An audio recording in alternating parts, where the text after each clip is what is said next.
Go on, Snufflepuff. Puff and Gerp. Gerbil Reel. Gerbil Butt. Running out now. Coming up on this episode of This Is True Really News, Robin Cumberbumples will be featured in one of the stories, or not. I'm just having so much fun that I'd like you to like, subscribe. How has your wife not killed you for like any number of reasons that I can think of? Please like, subscribe, and follow This Is True Really News. Please ask your friends to do it and have a talk with Robin Flumferbump. Diffendorfer. Gryffindor. Whatever. Yeah, that's it. This is True Really News with Scott Combs and Tony Vercanis. All the news you're about to hear is true, Really? as far as you know. He's been like this all day. Dimperdoodle. Plumper puddle. I can go on like this till I even annoy myself. How long will that be? A long time. Too This is long, getting to be yeah. fun, yeah. So 38-year-old Amy Ann Harrington. You know, I didn't think our lack of math skills extended to reading the number. Oh, it does. Yeah. Okay, that's fine. 38-year-old Amy Ann Harrington arrested by the cops after she rear-ended a car in April in Madeira Beach, Florida. Suspected she was driving under the influence. It's a smoking gun thing, so probably. Oh, this is going to be good then. So they attempted the field sobriety tests. It's never good when the story reads, they attempted the field sobriety tests. Right. They asked her to do a one-leg stand, the ever-popular walk and turn. But instead, young Amy Ann broke into multiple ballet and Irish folk dance moves, according to the arrest report. She also if she could actually pull off the ballet and Irish folk dance moves, Exactly. she's sober. My guess is, oh God, I wish there was video. Mhm. Harrington also refused to take the breath test. Well, that's normal. She was charged with DUI, got booked into the county jail, and I don't know, maybe probably gave dancing lessons to poor underprivileged inmates. Doctor's stories. Dum dum dum. I was coming to just as my doctor was finishing my colonoscopy. Oh, Feeling that's a pain in some, feeling some pressure back there. I reached down and patted the doctor on the head and said, "It's okay, Yehudi. Just go back to sleep." Yehudi's my dog. I didn't even have to ask. Teenage male patient came into the clinic with his girlfriend because he was growing breasts with milk production. Wow. Turns out his girlfriend was giving him her female hormonal birth control pills for extra protection. So she blonde. I got a bug says she's blonde, right? I want to know if her name is something. Don't. Her name is probably Bambi Smith. Leave her alone. Actually, it's Beverly Hottentot, Robin's sister. The married one. Yep. Yeah. I had a guy with an ICD in place. For those who don't know, it's basically shocks your heart if your heart goes into a funny rhythm. He would regularly come into the hospital to have it turned off because he would do a ton of cocaine and the thing would keep firing due to his heart rate. I told him, don't do the cocaine. He said? He kept doing the cocaine. Of course he did. Well, at least they got to be friendly. Sure, it was a nice service. Have we talked about those University of Michigan folks? Researchers, they call them. By the way, researchers is apparently used for most anything at universities these days. They are putting the first syllable into the yoni.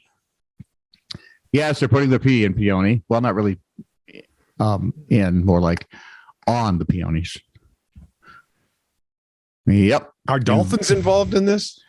One would think they should be at some point. That was a throwback to a much earlier. Yeah, if you haven't heard that show, trust me, you probably haven't missed much. Environmental engineering professors Nancy Love and Krista Wigginton are regular visitors to the Ann Arbor School's Nicholas Arboretum, where they have been applying urine-based fertilizer to the heirloom peony beds ahead of the flower's annual spring bloom. It's all part of an effort, they say, to educate the public about their research. That's research. Showing that applying fertilizer derived from nutrient-rich urine could have environmental and economic benefits. Really? At first, Wigginton said, we thought people might be hesitant. Yeah. This might be weird. Yeah. But we've experienced really very little of that attitude. You know why? You're in a university system. They'll buy anything you say. You don't even have to sell it big. Just say something stupid and they'll go, well, yes. We think chiclets would allow peonies to blow bubbles. And would they? Well, let's try it. Let's do research. In general, Wigginton said, people think it's funny at first, but then they understand why we're doing it and they support it. Really? They support it. Love, co-author of a study published in the Environmental Science and Technology Journal, and honest to God, I didn't know there was one, found urine diversion and recycling led to a significant reductions in greenhouse gas emissions and energy. So now if we can only get the real abusers of greenhouse gas stuff like, China, Russia, if we could get them to do this, we might be onto something. Urine contains essential nutrients such as nitrogen, potassium, and phosphorus, and has been used as crop fertilizer for thousands of years. Yeah. Love said collecting human urine, there's the weird part, and using it to create renewable fertilizers as part of what she calls the circular economy of nutrients will lead to greater environmental sustainability. Just tell boys if they go pee on the plants, it's fine. They'll do it. They'll actually you have really the whole don't neighborhood fertilized in moments. Dude, you don't have to tell them. You don't have to. No, hey. Apparently pine trees like it. Yeah, pine trees, bushes at golf courses. Yeah. Could be a porta potty right next door. Does not matter. No, this bush is just handier. Exactly right. Restaurant reviews from Charlotte. Charlotte wrote this, or it's from Charlotte, North Carolina? No, it's from Charlotte who wrote this. Okay. Left it on our doorstep and didn't nick. I assume that's a typo and she meant knock. 1 hour after the estimated delivery time, I had a look just as a fluke and it was there, but it was stone cold. Definitely not happy and will fight until the death for a full refund, especially the delivery fee of $10. It's amazing what hills some people will choose to die on. But anyway. Marmaris Kebab House replied, the driver knocked and waited in the cold for 5 minutes. Then when you didn't open the door, he tried calling you multiple times. Hang on. Wait a minute. If he called, probably on her cell phone, multiple times, there'd be records, only to find the number was wrong. Unless he has telepathy to communicate, you've made it impossible to contact. See? The Diffenderfer curse gotcha. You'll never speak a complete sentence again without coughing. Oh man, I don't know what it's happened. The Diffenderfer curse. It's a well-known curse. Unless he has telepathy to communicate, you've made it impossible to contact you. What'd you expect? Update your number. You want a Kleinenfelter? Lily, very late. So did we ever find out why this woman just didn't answer her door? No. What the idiot? Well, if the phone number was wrong, what if it was the wrong address? Then she wouldn't have found it stone cold an hour later. Well, if she would have been walking around the neighborhood, maybe. Lily, very late and not even what I ordered. Grill King. Hi, Lily. Your food was delivered in 40 minutes. The driver gave it to you in your driveway where you were found throwing up. Hope you got in okay. So we think there might have been a little alcohol involved. Guessing. From Ethan, $4.50 for chips that were soggy and cold, and 8 pounds for something for and 8 pounds something for a cold hot dog in a soggy bun. Lovely stuff. 14 pounds 50. And an hour and a half later, I'm ordering McDonald's. Street Burger replied, "Hey, Ethan, thank you for your kind review. What you failed to mention is that you asked our driver for her phone number. And when she politely refused, you told her you were going to leave us a bad review. Please, in future, do not order from us." Thank you. And good night, you idiot. I love the headline on this. Okay. Creme de la weird. That's good. Yep. Metro News reports that 34-year-old Harry Matadine from New Hampshire, wow, what your eyes see. 34-year-old Harry Matadine from Hampshire, England, because the New Hampshire is, of course, here. It's across the pond, as they say. Has a wellness tip to share with the world. There's, can I just say there's a little connection here with the last story that I had? Okay. Go right ahead. He drinks his own. Oh, good Lord. He does. Rubs it on his face, too. Ick.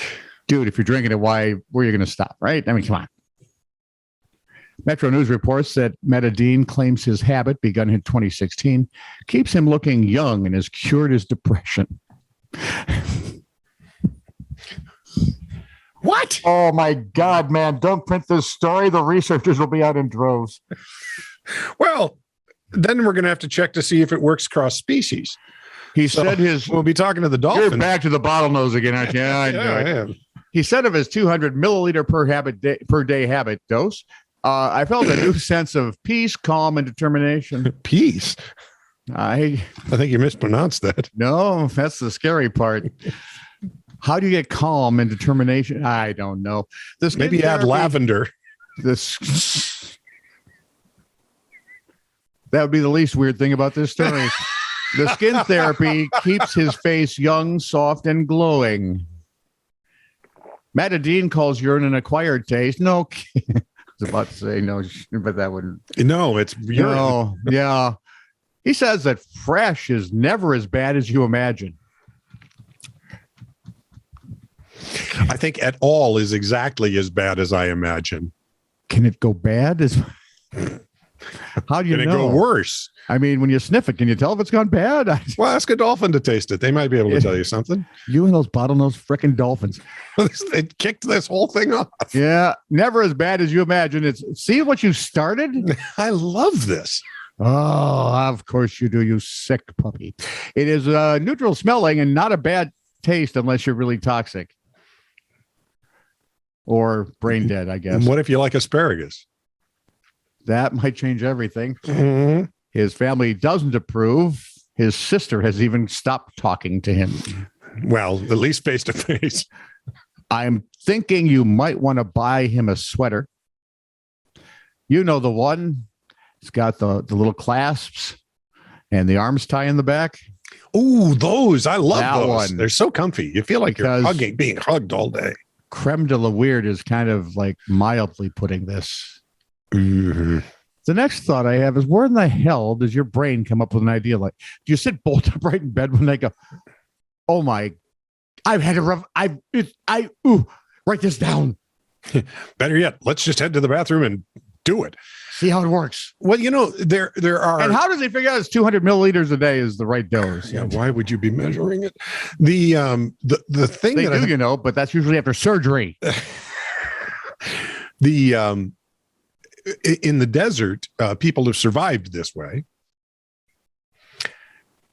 I don't really recommend it for any other purpose. Generally not, Isn't it basically wastewater? Yeah. You know those big buildings where they purify your water? Yeah.